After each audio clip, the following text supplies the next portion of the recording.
আজকে এই MSCR যে ফ্যাক্টরি, এটা একটা গ্যাস লাইটারের ফ্যাক্টরি, আপনারা জানেন। তো আমরা 1:10-এ আমরা মেসেজ পাই যে এই ফ্যাক্টরিতে আগুন লেগেছে। তো আগুন মেসেজ পাওয়ার সাথে সাথে আমাদের নিয়ারেস্ট ফায়ার স্টেশন হলো কেরানীগঞ্জ ফায়ার স্টেশন।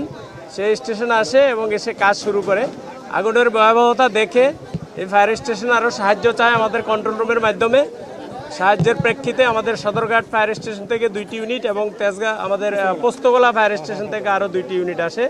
মোট 7টি ইউনিট এসে আনুমানিক 2:30টার সময় আমরা আগুন নিয়ন্ত্রণে নিয়ে আসি এবং আমাদের লোক কাজ করতে থাকে। আমরা 4:44 সময় আগুন সম্পূর্ণ নির্বাপন দিই। তো আগুন এখন নির্বাপিত অবস্থায় আছে, বাট আপনারা জানেন প্রতিটা জায়গায় আমরা অগ্নি নির্বাপনের পরে আমাদের সার্চ টিম থাকে, সেই সার্চ টিম সার্চ করে। তো অগ্নি নির্বাপনের পরেই আমাদের সার্চ টিম যখন কাজ করতেছিল, ওই সার্চ টিম সার্চ করার পর আমরা 5টা ডেড বডি রিকভারি করি এখান থেকে। তারা নিশ্চিত যে এই প্রতিষ্ঠানেই হয়তো কাজ করতেছিল, এই প্রতিষ্ঠানের শ্রমিক লেভেলের কেউ হয়তো হবে।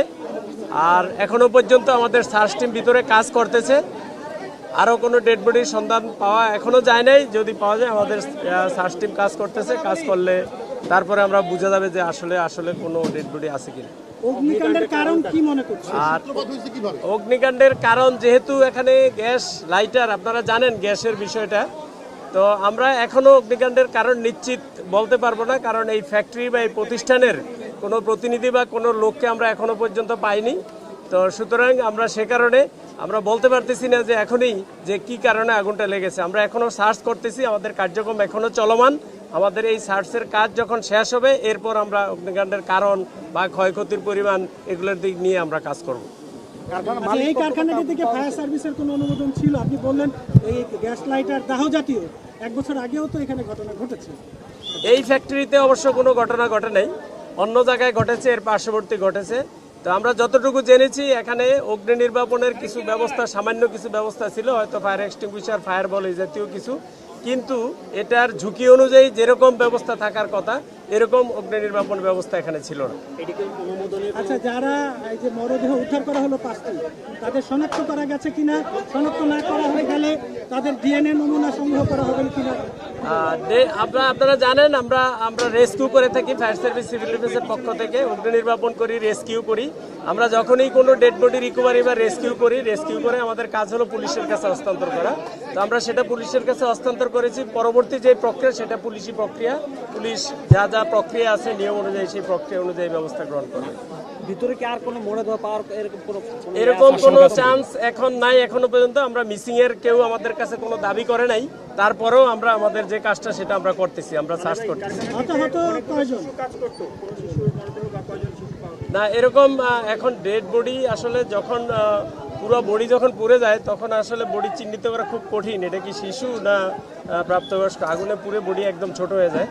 তো এখানেও একই অবস্থা, এটা আসলে পোস্টমর্টম যখন হবে হাসপাতালে তখন তারা বলতে পারে। যে 5 জন, এর মধ্যে নারী রয়েছে কিনা বা পুরুষ?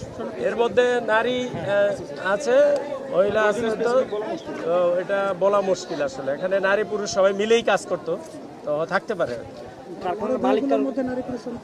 শনাক্ত করা যায়নি, আমরা এটা শনাক্ত করতে পারিনি। কারখানা কর্তৃপক্ষের কাউকে এখনো পর্যন্ত পাওয়া যায় না, কোনো মালিক বা তার কোনো প্রতিনিধি, ম্যানেজার কাউকেই আমরা এখনো পর্যন্ত পাইনি। আমরা চেষ্টা করতেছি তাদের সাথে যোগাযোগ করার জন্য, কিন্তু ওদের নাম্বার যেগুলো পাই আমরা ওদের সাথে কথা বলতে চেষ্টা করেছি, কিন্তু কেউ ফোন ধরছে না। আপনি বলছিলেন যে পর্যাপ্ত অগ্নি নির্বাপন ব্যবস্থা ছিল না, এক্ষেত্রে কারখানা মালিক যারা রয়েছে তাদের গাফলতি ছিল কিনা? এটা অবশ্যই একটা প্রতিষ্ঠান যখন করে তখন সেফটি ব্যবস্থা, সিকিউরিটি ব্যবস্থা সবই থাকা উচিত। অবশ্যই আমি মনে করব এটা মালিক পক্ষের গাফিলতি আছে অবশ্যই। আর আমাদের পক্ষ থেকে আমরা এই প্রতিষ্ঠানে, আমি যতটুকু জানি এই প্রতিষ্ঠানে আমরা নোটিশ দিয়েছি এবং তাদেরকে বারবার পরামর্শ দেওয়া হয়েছে যে অগ্নি নির্বাপন ব্যবস্থা যেটা নিয়ম অনুযায়ী ফায়ার সেফটি প্ল্যান সহ অগ্নি নির্বাপনের পূর্ণাঙ্গ ব্যবস্থা রাখার জন্য।